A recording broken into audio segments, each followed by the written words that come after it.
শুধু রক্ত দিয়ে সম্পর্ক হয় না, আত্মা দিয়ে হয়। আত্মাটাকে বড় করতে হয় রে বাবা, মনটাকে অনেক বড় করতে হয়। সমুদ্রের মতো বড় মন নিয়ে তোমরা আজকে যেখানে দাঁড়িয়ে আছো, এখান থেকে যাত্রা শুরু করবে, এটি আশা করি তোমাদের কাছে। কোনো রকম মন ছোট করবে না, কোনোভাবে একটুও কার্পণ্য করবে না। কেউ ভালো করলে 10 বার বাহবা দেবে, কেউ ভালো করলে ঈর্ষা করো না, ঈর্ষা তোমাকে ছোট করে। এবং আরেকটি জিনিস মনে রেখো, আমাদের জীবনে আমরা এমন একটা জায়গায় এসে পৌঁছেছি যেখানে আমরা শুধু কিন্তু তির্যক সমালোচনায় মেতে থাকি।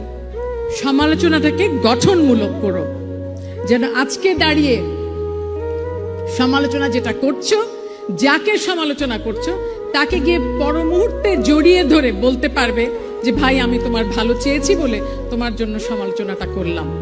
কিচ্ছু জানি না কিন্তু আমরা, কিন্তু এক একজন এক একটা মহা আসনে আসীন হয়ে মনে করি যে সব জানি। এই সব জানা, সব বোঝার রাজত্ব থেকে নিজেদেরকে পরিত্রাণ দাও, একদম সামলে রাখো।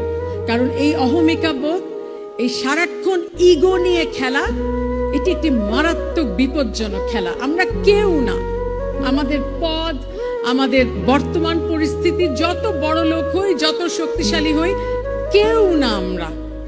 আমাদেরকে কোনটা সংজ্ঞায়িত করে জানো? কত কল্যাণ করতে পারবে সেটা, মানুষের কত ভালো করতে পারো। আজকে দাঁড়িয়ে মনে হচ্ছে যে আইডিয়ালিস্টের মতো কথা বলছি, কারণ বলা প্রয়োজন।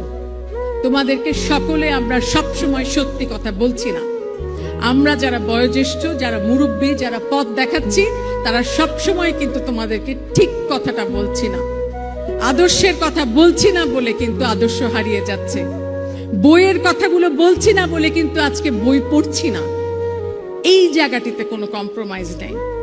যত পারো বই পড়বে, হ্যাঁ ভুল করবে, প্রত্যেকদিন অনেক ভুল করবে, কিন্তু প্রত্যেকদিন যাকেই তুমি বিশ্বাস করো, সে ঈশ্বর হোক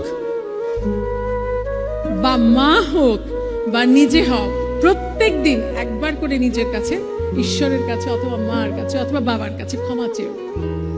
ক্ষমা চাওয়াটা ভুলে যাচ্ছি আমরা।